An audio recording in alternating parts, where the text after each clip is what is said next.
முதுகு வலியா மூட்டு வலியா கை கால் நீட்ட மடக்க இயலாமையா அறுவை சிகிச்சை இல்லா குணம் ஆயுட்கால நிவாரணம் டாக்டர் ஸ்ரீவர்மா பிசிஆர் மகாராஜா தைலம் அனைத்து மருந்து கடைகளிலும் கிடைக்கும். அரசாங்கத்தோடைய ஒரு புறம் நம்ம திட்டம் வகுக்கிறோம், நம்ம நிதி ஒதுக்குறோம், நம்ம எல்லா வகையிலும் எந்த கொள்கையில் திராவிட இயக்கத்தில் நம்ம சமூக நீதி, எல்லோருக்கும் வாய்ப்பு, எல்லோருக்கும் கல்வின்ற அடிப்படையில் இங்கிலீஷில் சொல்லுவாங்க டாப் டவுன், அதாவது சட்டம் திட்டம் நிதி ஒதுக்கி அங்கேருந்து மக்களுக்கு போய் அடையும்னு ஒரு புறம் முயற்சி செய்யும் போதே, இன்னொரு புறம் ஒவ்வொரு தனிநபரிடமும் ஏதாவது தனிப்பட்ட பிரச்சனையோ தனிப்பட்ட குறையோ தனிப்பட்ட தேவையோ இருக்கா என்று கண்டறிந்து அதற்கு ஏற்ப நடவடிக்கை சட்டத்துக்கு உட்பட்டு இருக்கிற நீதிமன்ற உத்தரவுகளுக்கு உட்பட்டு, ஏன் சொல்கிறேன்னா உதாரணம் பட்டா கேட்கும்போது அது நீர்நிலை புறம்போக்கில் இருந்தால் பட்டா வழங்கக்கூடாது என்று நீதிமன்றம் ஏற்கனவே உத்தரவிட்டிருக்கு. அது இன்றைக்கி நிலைப்பாட்டில் உள்ளது. ஆனால் அது இல்லைன்னா எப்படி கொடுக்கணும்னு பார்த்து இதே மாண்பு முதலமைச்சருடைய அரசாங்கம் எல்லா மாநகராட்சிகளிலும் நகராட்சிகளிலும் கிட்டத்தட்ட 1,00,000 பேருடைய கோரிக்கையை ஏற்று அமைச்சரவை கூட்டத்திலேயே வச்சு கொள்கை முடிவாக இதெல்லாம் வழங்கலாம் அப்படின்ற முடிவெடுத்துருக்கோம். ஸோ இதெல்லாம் என்ன சொல்லுவோம் இங்கிலீஷில் பாட்டம் அப், அதாவது கீழேருந்து கொண்டு போய் மேலே போய் பண்ணும். ஸோ எந்த அளவுக்கு மேலேருந்து திட்டம் கொண்டாந்து கீழே மக்கள் சேர்க்குறோமோ, மக்கள்கிட்டேருந்து வந்த பொது கோரிக்கை எடுத்து மேலே வரைக்கும் போய் சட்டத்தை திருத்துறோம், இல்லை புது திட்டத்தை வகுக்கிறோம். ஆனால் தனிநபர்கள் ஒருத்தருக்கு எனக்கு போன மாதம் ஏதோ ஒரு விபத்தில் எனக்கு மாற்றுத்திறனாளி ஆகிவிட்டேன், அதற்காக எனக்கு உதவி தேவை அப்படின்றது உறுதியாக இத்தகைய முகாம்களிலோ இல்லை தனிநபருடைய உறவினால் தான் நம்மளுக்கு தெரிய வரும். அதனால் எல்லா சட்டமன்ற உறுப்பினர்களும், நான் அது அமைச்சராக சொல்ல சட்டமன்ற உறுப்பினராக சொல்கிறேன், எல்லா சட்டமன்ற உறுப்பினர்களும் பல வகையில் மக்களோடு இணைந்து மக்களுக்கு இருக்கிற தனிப்பட்ட தேவைகளை கோரிக்கைகளை கண்டறிந்து அதற்கு தீர்ப்பு காணும் வகையில் அந்த குறையை நீக்கும் வகையில் பணி செய்வது அனைவருடைய கடமை.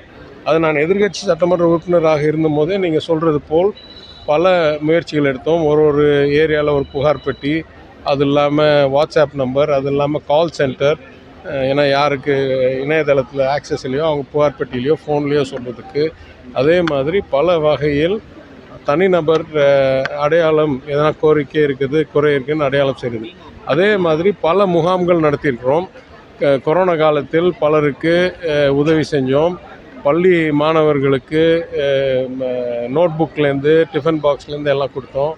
அதே போல் சில பேருக்கு கம்ப்யூட்டர் ஃபோனெல்லாம், ஏன்னா லாங் டிஸ்டன்ஸ் ரிமோட் லேர்னிங், நம்ம கிளாஸ் எல்லாம் இல்லாத நேரத்தில் யாருக்கெல்லாம் ரொம்ப ஏழையாக இருக்காங்களோ அவங்களுக்கு ஃபோன் வாங்கி கொடுத்தோம், கம்ப்யூட்டர் வாங்கி கொடுத்தோம். அதே மாதிரி இப்போது இந்த 16வது சட்டமன்றம் ஆரம்பித்த பிறகு பல இடங்களில் மாற்றுத்திறனாளி முகாம் நடத்தி பலருக்கு hearing aid, special phone, artificial limbs, அதாவது புது லெக்ஸு ஹேண்ட்ஸு, அது இல்லாமல் 4 சக்கர வண்டி, 3 சக்கர வண்டி, இந்த மாதிரிலாம் ஏற்பாடு செஞ்சுருக்கிறோம். எனவே அப்பப்போ தொடர்ந்து செய்து கொண்டிருக்கிற பணியை இந்த நேரத்தில் மரியாதைக்குரிய மாவட்ட ஆணையர் அவர்கள், மாநகராட்சி ஆணையர் அவர்கள் என்ன கூறினார்கள் என்றால், இந்த நேரத்தில் பொதுவாக மக்களிடம் ஏதோ ஒரு இடத்தில் திரளாக கூட்டி நம்ம அவங்களுக்கு இருக்கிற கோரிக்கையெல்லாம் இணைத்து பார்க்கும்போது ஏதோ ஒரு பேட்டர்ன், ஒரு பெரிய ஒரு புது தேவை கண்டறிந்தால் இன்னும் சில நாட்களில் மானிய கோரிக்கைகள் மாநில சட்டமன்றத்தில் சமர்ப்பிக்கப்பட்டு நிறைவேற்றப்பட்டு இருக்கிற சூழ்நிலையில் இந்த கோரிக்கைகளை அந்த துறை மாண்பு அமைச்சரிடமும் செயலரிடமும் கொண்டு போய் சேர்த்து, டிஎம்ஏன்னு சொல்லுவாங்க, டைரக்டர் ஆஃப் மியூனிசிபல் அட்மினிஸ்ட்ரேஷன், அதிகாரிகளிடம் சேர்த்து அந்த மானிய கோரிக்கையில் இடம்பெறும் வகையில் இதை செய்யலாமா என்ற ஒரு நல்ல ஒரு கருத்தோடு இதை நடத்தலாம் என்றார்கள். அது நடைபெற்று கொண்டிருக்கிறது. இன்றைக்கு கொஞ்சம் மழை வந்துருச்சுன்றதுனால கொஞ்சம் தயங்கலாக இருக்குது. ஆனாலும் நாங்களே ஏற்பாடு செஞ்சுருக்கோம் பலரை இங்கே அழைத்து வருவதற்கு உதவி செய்யும் வகையில். ஏற்கனவே எனக்கு தெரிஞ்சு ஒரு என்ன நம்பராக இருக்குது இது வரைக்கும் 100 எத்தனை மனு, எத்தனை 100 எத்தனை மனு, 100க்கு மேல் தனிநபர் மனுக்கள் இது வரைக்கும் நம்பர் ஆகிருக்கு.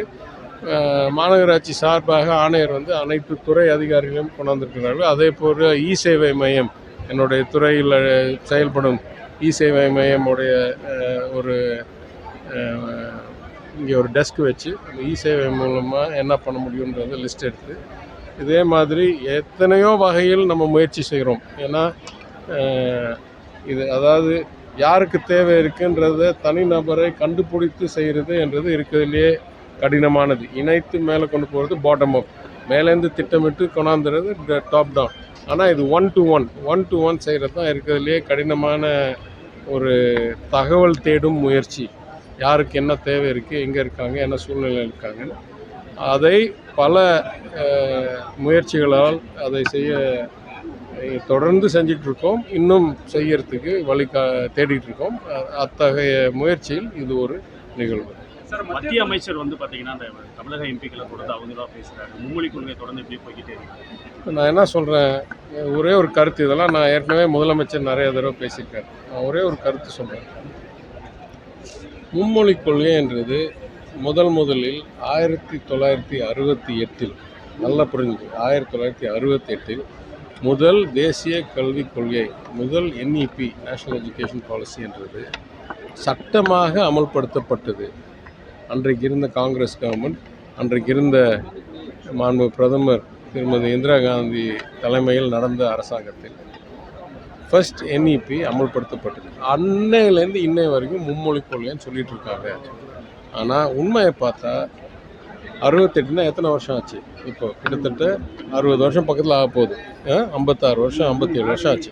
57 வருஷத்தில் மும்மொழி கொள்கையை முறையாக எங்கேயுமே அமல்படுத்த முடியவில்லை, இல்லை முயற்சி செய்யவில்லை.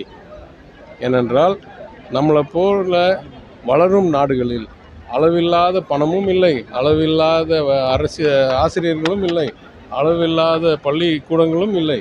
ஆனால் இருக்கிற ரீசோர்ஸஸ், இருக்கிற கட்டடங்கள், ஆசிரியர்கள், நிதியை வைத்து எப்படி சிறப்பான கல்வி வழங்குவது என்றது ஒவ்வொரு அரசாங்கத்துக்கும், ஒரு மாநில அரசாங்கத்துக்கும் ஒரு முக்கிய இலக்காக இருக்கும். இந்த இலக்கில் யாரெல்லாம் எங்களைப் போல் 2 மொழிக் கொள்கையை எடுத்திருக்கிறார்களோ, குறிப்பாக நான் தமிழ்நாடு மாத்திரம் பேசுகிறேன், அடுத்தவங்களை பற்றி பேசுகிறேன், சிறப்பான விளைவு கிடைச்சிருக்கு.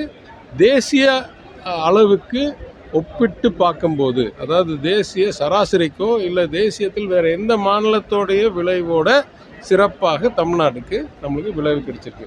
அப்போது 68லேன்னு சொல்லியிருக்காங்க மும்மொழின்னு சொல்லியிருக்காங்க. நம்ம சொல்கிறோம் இல்லை, பேரறிஞர் அண்ணா எங்களுக்கு சொன்னது 2 மொழி தான், நம்மளுக்கு தமிழ், உலகத்துக்கும் நாட்டுக்கும் ஆங்கிலம்.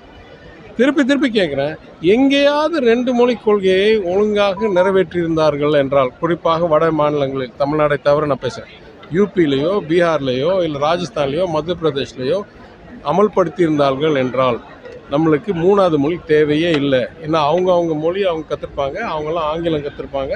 எல்லா மும்மொழி கொள்கைகளையும் ஆங்கிலம் 2வது மொழியாக தான் கூறுகிறார்கள், 68லேருந்து கூறுகிறார்கள். எனவே 2வது மொழியை ஒழுங்காக கற்றுக் கொடுத்திருந்தார்கள் என்றால் இந்த மும்மொழி கொள்கை பிரச்சனையே வராது. இப்போ 3வது தேசிய கல்விக் கொள்கை என்ற ஒரு முயற்சியை பாராளுமன்றத்தில் கூட நிறைவேற்றாமல், நிதி ஒதுக்கீடில் அதற்கு இது பண்ணாதான் அதுக்கு நிதி கொடுப்போன்றதை எங்கேயும் கூறாமல், ஏன்னா அது ஜனநாயகத்துக்கு விரோதம், சட்டமைப்புக்கு விரோதம். இப்போ திடீர்னு நான் சொல்வதனால் நீங்கள் இதை அமல்படுத்தணும்னா எந்த வகையில் இது நியாயமாகும்? இது அடிப்படை தவறுக்கு 3 சான்று. ஒன்று, எந்த சட்டமைப்பு படியோ இல்லை சட்டம் படியோ அவங்களுக்கு அந்த மாதிரி திணிக்கிறதுக்கு அவங்களுக்கு அதிகாரமோ உரிமையோ கிடையாது. 2வது, எங்கேயுமே அவங்க 2 மொழி கொள்கையை கூட அமல்படுத்த முடியாதவர்கள். முதலமைச்சர் தெளிவாக சொன்னார், எல்கேஜி யூகேஜி படிச்சுட்டு இருக்கவங்க முனைவர் படிக்கிறவங்ககிட்ட வந்து நீங்கள் எப்படி படிக்கணும்னு கற்றுக் கொடுக்குற மாதிரி இருக்குது. எங்கேயுமே அவங்க 2ஓ 3ஓ அமல்படுத்த முடியாதவர்கள் சிறப்பாக 2 மொழி கொள்கையை, இரட்டை மொழி கொள்கையை இங்கே அமல்படுத்தின பிறகு நீங்கள் மாறணும்னு சொன்னால் இது என்ன? இது யாராவது அறிவு இருக்கிறவங்க பின்பற்றுவாங்களா? 3வது கேள்வி, இத்தகைய சூழ்நிலையில் நிறையா மாநிலங்களில் அவங்களுக்கு 1 மொழி கொள்கை கூட ஒழுங்காக நிறைவேற்ற முடியாத சூழ்நிலையில் நம்மள்கிட்ட வந்து நீ 2 மொழியில் சிறப்பாக செஞ்சிட்ருக்க, ஆனால் நீ 3 மொழி பண்ணியே ஆகணும் கட்டாயப்படுத்தினா பாக்கி இருக்கிற இடங்களை நம்ம அளவுக்கு உயர்த்த முடியாதது என்றதனால் நம்மளை அவங்க அளவுக்கு குறைக்கணும் என்று முயற்சி செய்கிறார்களா என்ற அச்சம் உருவாகுது. எங்கேயாவது நல்லா பண்ணிட்டு சொல்லுங்கள், அவங்கள மாதிரி நல்லா பண்ணுங்கன்னு சிந்திக்கிற நபர்கள் நம்ம. எங்கேயுமே சரியாக பண்ணாமல், எங்கேயுமே சக்ஸஸ் ஆகாமல், முழுசாக ஃபெயிலியர் ஆன மாடலை கொண்டாந்து சக்ஸஸ் ஆன மாடலை எடுத்துட்டு நான் சொல்கிற ஃபெயிலியர் ஆன மாடல் எடுன்னா என்னங்க அர்த்தம்? யாருக்காவது அறிவு இருக்கவங்க இதை ஏற்றுக்கொள்வார்களா? சுயமரியாதைலாம் ரெண்டாவது, அறிவு இருக்கவங்க யாராவது ஏற்றுக்கொள்வாங்களா? என்னங்க பேசுகிறாங்க? மீனாட்சி அம்மன் கோயில் பகுதி நம்ம சட்டமன்றத்துக்கு உட்பட்ட தொகுதியில பல இடங்கள்ல வந்து இந்த பாதாள சாக்கடைகள் முழுமையா சீரமைக்காம இருக்காங்க. அதே மாதிரி மீனாட்சி அம்மன் கோயில் கட்டி அட்வான்ஸ் பண்ணி எழுத்தாப்லயே அந்த இதெல்லாம் சைட்ல இருக்க அந்த கால்வாய் எல்லாம் உடஞ்சிருக்கு, உள்ள கம்பி வெளியே நீட்டிட்டு இருக்கு. அதை சீரமைக்கிறதுக்கு என்ன மாதிரி பணிகள் நடந்துட்டு இருக்கு? நம்ம சட்டமன்றத்துல எது சம்பந்தமா வந்து நம்ம சட்டமன்றத்துல நிதி கோரிக்கையில சொல்ல இருக்கு. ரெண்டு வெவ்வேறு இஷ்யூ. முதல் இஷ்யூ வந்து 1908 பிறகு ஆங்கிலேயர் இங்கே முதல்ல குடிதண்ணியும் சாக்கடையும் மழைநீர் வடிகால் திட்டம் போட்ட பிறகு முழுமையாக இங்கிலீஷில் சொல்லுவோம் காம்ப்ரிஹென்சிவ் திட்டம் இங்கே இதுவரைக்கும் செய்யவில்லை. எனவே நான் தேர்தலுக்கு நிற்கும்போது உங்களுக்கு ஞாபகம் இருக்கும், நான் 3 வாக்குறுதி தான் கொடுத்தேன். நான் முதல் தடவை 2016 தேர்தல் நிற்கும்போது கழகத்தோடைய வாக்குறுதியை தவிர நான் ஒரு வாக்குறுதி கூட தனிப்பட்ட நபராக கொடுக்கல. இரண்டாவது தேர்தலில் 3 வாக்குறுதி கொடுத்தேன். என்ன கொடுத்தேன்? ஏற்கனவே அம்ருத் என்ற திட்டத்தில் 3வது கூட்டு குடிநீர் திட்டம் பல ஆண்டுகள் நீடித்து வருவதை எப்படியாவது இந்த ஆட்சி காலத்தில் முடித்து வைக்கிறோம். இரண்டாவது, ஏற்கனவே 12 ஆண்டுகளாக முயற்சி செய்து முடியாத பாதாள சாக்கடை திட்டத்தை எப்படியாவது முடித்து வைக்கிறோம். மூணாவது, ஏற்கனவே 5 ஆண்டுகளுக்கு மேல் லேட்டாக செய்யாத இந்த குடமுழுக்கு மீனாட்சி அம்மன் கோயிலுக்கு சீரமைப்பும் திருப்பணியும் குடமுழுக்கும் செய்து முடிக்கிறோம் என்று சொன்னோம். முதல் வாக்குறுதி கிட்டத்தட்ட நிறைவேற சூழ்நிலை இருக்குது. அதுவும் ரொம்ப லேட் ஆயிடுச்சு. ஆனாலும் எப்படியாவது இந்த 3 மாதம் 6 மாதத்துக்குள்ளே முடிச்சிடலான்னு பார்க்குறோம். மூணாவது, ஏற்கனவே வீரவசந்தராயர் மண்டபம் எரிஞ்சு 2017 நானே அப்போ பல கேள்வி கேட்டேன். அதெல்லாம் சரி, அந்த அரசாங்கம் எதுவுமே பண்ணாத சூழ்நிலை. இப்போ அவசரமாக எத்தனையோ முயற்சி எடுத்து கடைசியாக கல்லை கண்டுபிடிச்சி பியூரோ ஆஃப் மைன்ஸ்லேருந்து ஆளை கொண்டாட வச்சு ஐஐடியில் ஆய்வு செஞ்சு இப்போ இறுதியாக இவ்வளோ முயற்சி எடுத்த பிறகு 2 ஆண்டுகள் 3 ஆண்டுகள் வராத ரேட்டில் ஸ்பீடில் இன்றைக்கி கல் தூண்கள் வீரவசந்தராய மண்டபத்துக்கு ஸ்பீடாக கொண்டாந்து இப்போ இதை கட்டி எப்படியாவது இந்த அடுத்த சில மாதங்களில் வீரவசந்தராயர் மண்டபத்தை முழுசாக கட்டி, ஏன்னா அது கட்டாமல் திருப்பணி செய்ய முடியாது, எரிஞ்சு போன கட்டத்தை சீர் செய்யாமல் செய்ய முடியாது, எப்படியாவது செய்யலாம்னு முயற்சி செஞ்சுட்ருக்கோம். என் அருமையானன் அறநிலைத்துறை அமைச்சர் அமைச்சர் சேகர்பாபு அவர்கள் பல முறை நானும் வந்து கூட்டு ஆய்வு செய்வோம் என்று கூறி 2 முறை வேறு காரணங்களுக்காக அந்த பயணம் கேன்சல் ஆகி இப்போ அடுத்த சில நாட்களில் வந்து அதற்கு திட்டமிட்டு எப்படியாவது இதை நிறைவேற்றுவதற்கு முயற்சி செஞ்சுருக்கோம். இப்போ பாதாள சாக்கடையும் மழைநீர் வடிகாலும் தான் இருக்கிறதுலே முக்கியம். பல இடங்களில் பாதாள சாக்கடையும் மழைநீர் வடிகாலும் தனித்தனியாக செயல்படாமல் ஒரே இணைப்பில் செயல்படுது. இது மதுரையில் மாத்திரம் இல்லை, நாடு பூரா சொல்கிறேன், தமிழ்நாடு பூரா சொல்கிறேன். இது மிகவும் தவறு. ஏன்னா பாதாள சாக்கடை வந்து அன்ட்ரீட்டட் வாட்டர். இதை வந்து எஸ்டிபி மூலமாக கொண்டு போய் ஃபில்டர் பண்ணி வேஸ்ட்டை எடுத்து ரீட்ரீட் பண்ணி ரீசைக்கிள் பண்ணாதான் எதிர்காலம் நம்ம மழைநீர் குறை மாநிலம். அது வந்து இது வரலாற்றில் இருக்கிறது. நிறையா நீர்நிலை கம்மாய், அணை, ஊற்று, ஏரி, குளம் எல்லாம் ஆக்கிரமிப்பு செய்யப்பட்டு நம்மளுடைய நீர் தேங்கல், அதாவது வாட்டர் ஸ்டோரேஜ் கெப்பாசிட்டி நம்மளுக்கு குறைஞ்சி போச்சு. So we have to take a profoundly different scientific approach. இது சாக்கடை பொறுத்த வரைக்கும். மழைநீர் வடிகால் பொறுத்த வரைக்கும் சாக்கடையில் சேராமல் இருந்தால் இது நல்ல தண்ணி. இந்த நல்ல தண்ணியை கால்வாய் மூலமாக கொண்டு போய் ஆற்றுல சேர்த்து ஆக்சுவலாக கிரவுண்ட் வாட்டர் ரெப்ளனிஷ்மெண்ட்டுக்கு நிறைய யூஸ் பண்ணலாம். அதனால் இது கலப்பதில் நல்ல தண்ணியை கொண்டு போய் கெட்ட தண்ணியில் ஊற்றுனதுனால நம்மளுக்கு தவறு வருது. எனவே இதை பிரிக்கணுன்றது அடிப்படை முயற்சி. எனவே நான் நிதி அமைச்சராக இருக்கும்போதே இந்த திட்டத்தை வகுத்து 2 தனித்தனி ஆய்வுகள், பல கோடி ரூபாய்க்கு தனித்தனி ஆய்வுகள், பாதாள சாக்கடை திட்டத்தை முழுமையாக சீரமைக்கணும் என்றால் இதுக்கு என்னெல்லாம் செய்ய வேண்டும், அதே போல் தனிப்பட்ட மழைநீர் வடிகால் திட்டம் அனைத்து கால்வாய்களும் சேர்ந்து, ஆங்கிலேயர் காலத்தில் இந்த வாய்க்காலாம் வச்சுட்டு போனாங்க கரெக்டாக, கிருதுமால், அனுப்பானடி, இதெல்லாம் பயன்படுத்தி எப்படி மழைநீரை மாத்திரம் தனியாக கொண்டு வந்து ஆற்றுல விடுறது, அது கிரவுண்ட் வாட்டர் ரீசார்ஜ் பண்ணுறது, எப்படி சாக்கடையை தனியாக பண்ணுறதுன்றதுக்கு 2 பெரிய நிறுவனங்கள், ஒன்று டாட்டான்னு நினைக்கிறேன், இன்னொன்று ஏன்னா என் துறை இல்லை, நானும் நிதியிலேருந்து மாறிட்டேன். ஆனால் அந்த அறிக்கையை நானும் தொடர்ந்து ஆய்வு செஞ்சு கொண்டே இருக்கிறேன். கிட்டத்தட்ட நிறைவேறிச்சு 2 அறிக்கையும். டிபிஆர், டீட்டெயில் ப்ராஜெக்ட் ரிப்போர்ட் எப்படி செய்யணும் என்றது ஒன்றும் பல 100 கோடி, ஒன்று நினைக்கிறேன் 1200 கோடி, ஒன்று அதோட கொஞ்சம் ஜாஸ்தி. இது எப்படி செய்யணுன்றது 100, 115, 120 ஆண்டுகளுக்கு பிறகு புது திட்டத்தை முழுமையாக வகுத்து இதுவரைக்கும் செய்யாத பணியை செய்திருக்கிறோம்.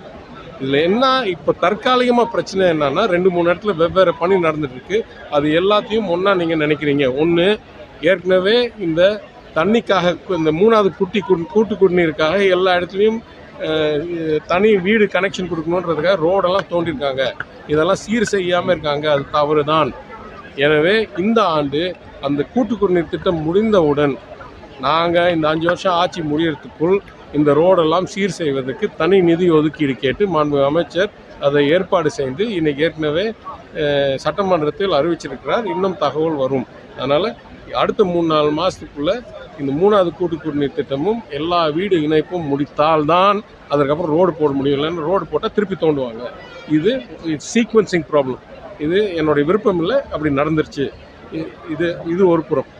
ஆனால் அடிப்படை சாக்கடை திட்டமும் அடிப்படை மழைநீர் வடிகால் திட்டமும் இந்த ரிப்போர்ட்டை சமர்ப்பித்து அதற்கு ஏற்ப எவ்வளோ சீக்கிரம் எவ்வளோ ஃபாஸ்ட்டாக அதுக்கு நிதி ஒதுக்க முடியும் என்றதை பார்த்து, இது உறுதியாக ஒரு ஆண்டில் முடியாது. ஏன்னா அவ்வளோ நிதி அரசாங்கம் ஒரு மாநகரத்துக்கு ஒரே வருஷத்தில் கொடுக்க முடியாது. அதனால் அதை எப்படின்னு பார்த்து இந்த தனித்தனி திட்டங்கள் எவ்வளவோ ஆய்வு செஞ்சிச்சு. அறிக்கை இவ்வளோ பெருசு இருக்குது. நான் பல முறை அந்த அறிக்கையை பார்த்துருக்கேன். இன்னும் அஃபிஷியலாக முடியலையே தவிர நானே அந்த ஆய்வாளர்கள், அந்த ஆலோசகர்களிடம் ஒவ்வொரு ஸ்டேஜ்லையும் எவ்வளோ ஆராய்ச்சி செஞ்சுருக்காங்க, எவ்வளோ தண்ணி வருது, எங்கே போகணும், என்ன பண்ணுறது பார்த்து கொண்டே இருக்கிறோம். அது கூடிய சீக்கிரம் அடுத்த 1 மாதம் 2 மாதத்துக்குள் 2 அறிக்கையும் நிறைவேற்றப்பட்டு டிபிஆராக அரசாங்கத்துக்கு சமர்ப்பிக்கப்பட்டு உறுதியாக இந்த ஆண்டே கொஞ்சம் நிதியாவது ஒதுக்கி அதோட முதல் கட்டமாவது வேலையை ஆரம்பித்து அது கொண்டு போகணும்.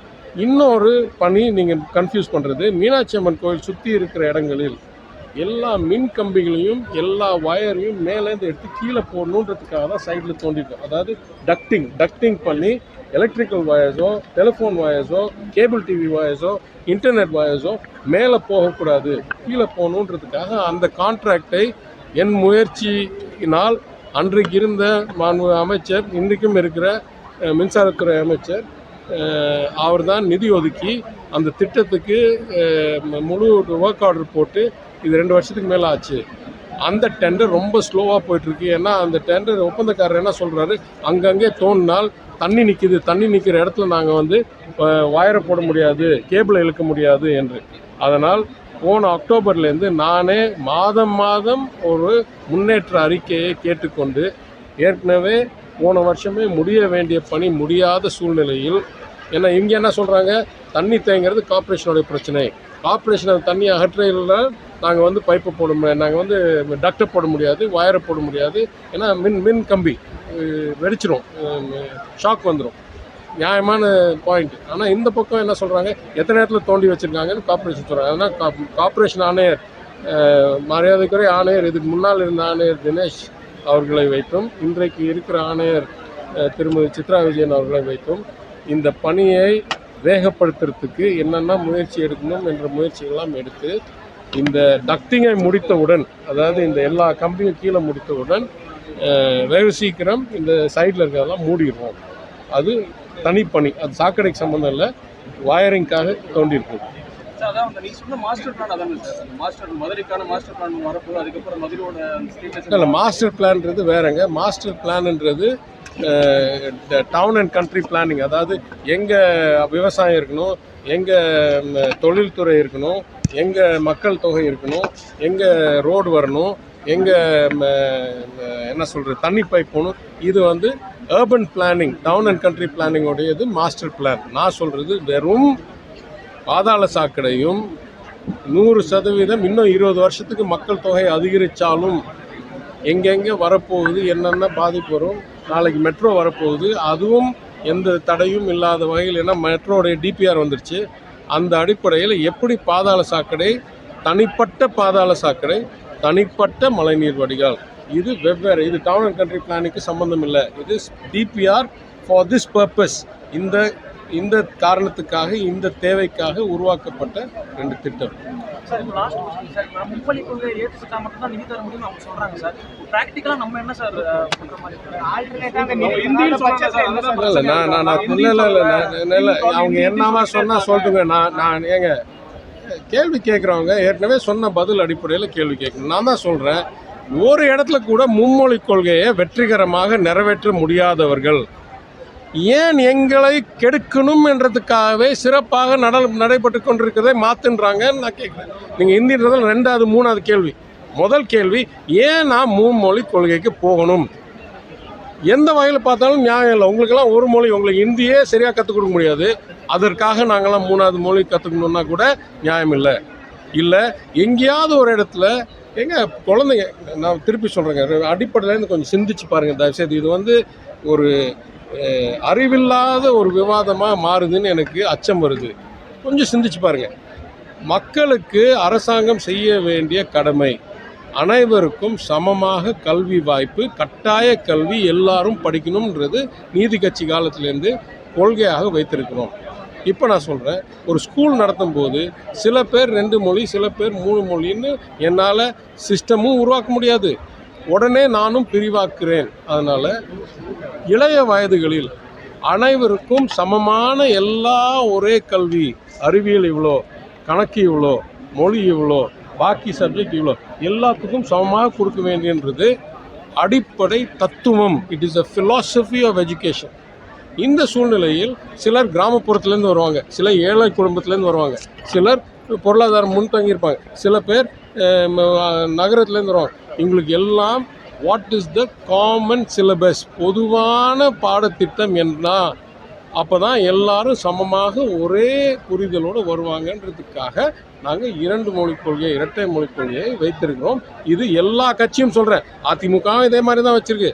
ஏன் அன்னைக்கு இருந்த எல்லா கட்சியும் இது வரைக்கும் யாரும் இது எதிர்க்கலை. தமிழ்நாடுன்னு உருவாகின ஏதாவது ஒரு கட்சி மும்மொழிக் கொள்கைன்னு வேணும்னு சொல்லியிருக்காங்களா? ஏதாவது ஒரு கட்சி? அப்போனா எங்களுக்கு புரியுதுங்க, எங்களுக்கு விளைவு கிடைக்குதுங்க, எங்களுக்கு பல தலைமுறை அனுபவம் இருக்குங்க. இது சிறப்பாக நடத்தி கொண்டு இருக்குங்க. உலக அளவில் தமிழர்கள் சிறப்பாக கூகுள் தலைவர், ஆல்பபெட் தலைவர் யார்? சுந்தர் பிச்சை சொல்கிறாரு, எனக்கு ஹிந்தி தெரியாதுன்றார். ஹிந்தி தெரியாதனால யாருக்காவது பாதிப்பு வந்துச்சா? என்னங்க பேசுகிறீங்க? அதனால் திருப்பி மும்மொழின்னு சொன்னால், இப்போ நான் சொல்கிறேன், இன்னும் இதே பேசிகிட்டு இருந்தால் நம்மளை கெடுக்கிறதுக்காகவே பேசுகிறாங்கன்னு தான் நான் கருதுவேன். ஏன்னா நம்ம சிறப்பாக செஞ்சுருக்கோம். எங்களோட சிறப்பாக செய்கிறவர்கள் எங்களுக்கு என்னை மாதிரி நீயும் செய் அப்படின்னு சொன்னால் அந்த விவாதத்துக்கு நாங்கள் போகிறதுக்கு தயார்.